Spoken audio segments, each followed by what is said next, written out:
महत्वपूर्ण है और मैं इस अवसर पर अभिनंदन करता हूं बाबा राजपाल सिंह जी का।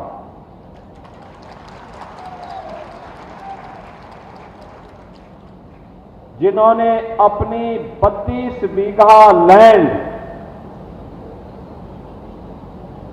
इस सैनिक स्कूल को दिया है।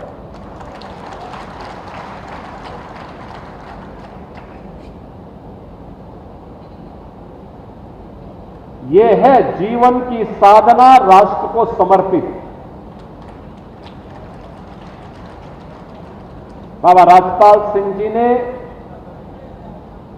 सर्वदेव रज्जू भैया की स्मृति को जीवंत बनाए रखने के लिए उन्हीं के पैतृक जनपद में इस सैनिक स्कूल के लिए जितनी भूमि लगी है इसको बाबा राजपाल सिंह जी ने दिया है। मैं उनका भी इस अवसर पर हृदय से अभिनंदन करता हूं। उनके परिवार के सभी सदस्यों के प्रति अपनी शुभकामनाएं भी व्यक्त करता हूं। आज जब हम लोग इस सैनिक स्कूल में आए हैं, आप देखते होंगे प्रधानमंत्री मोदी जी ने देश की आजादी के अमृत महोत्सव वर्ष में देशवासियों के सामने एक संकल्प लिया। पूरे देशवासियों को उन्होंने एक संकल्प कराया था और संकल्प में प्रधानमंत्री मोदी जी ने कहा कि देश इस समय अपनी आजादी के 75 वर्ष यानी अमृत महोत्सव वर्ष मना रहा है,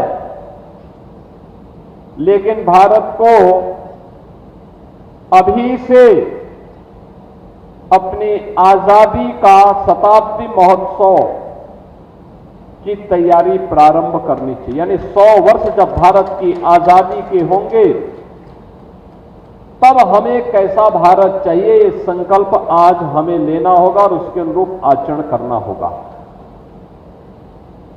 इसके लिए उन्होंने पंच प्रण हर भारतीय के लिए सुनिश्चित किए। पंच प्रण, ये पंच प्रण क्या है?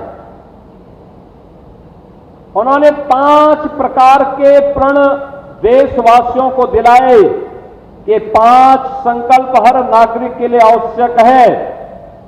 और उसमें उन्होंने सबसे पहले क्या कहा? गुलामी की मानसिकता को त्यागना।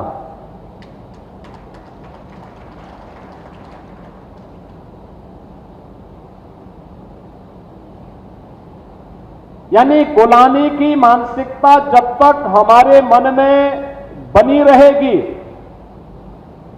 तब तक दुनिया के अंदर कोई भी देश, कोई भी समाज आगे नहीं बढ़ सकता। अपने मूल्यों और अपने आदर्शों पर खड़ा होकर के ही कोई देश और कोई समाज आगे बढ़ता है। और इसके लिए मोदी जी ने कहा कि सर्व व्यक्ति गुलामी की मानसिकता से मुक्त हो, इस संकल्प के साथ जुड़े।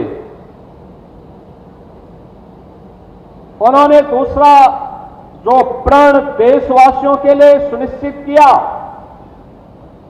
वह उन्होंने सुनिश्चित किया कि हमें अपनी विरासत पर गौरव की अनुभूति करनी चाहिए। अब आनिए, हमारी विरासत क्या? हमारे पूर्वज, हमारे ऋषि मुनि, हमारे तीर्थ, हमारे पवित्र ग्रंथ, इस विरासत पर गौरव की अनुभूति हर व्यक्ति को करना चाहिए। विरासत का संरक्षण हो, उनके संवर्धन के लिए हम सामूहिक प्रयास करें। आपने देखा होगा, वोट आपने बुलंदशहर में दिया होगा, लेकिन परिणाम काशी में काशी विश्वनाथ धाम के रूप में और अयोध्या में श्री राम जन्मभूमि में भव्य मंदिर के निर्माण के रूप में देखने को मिला।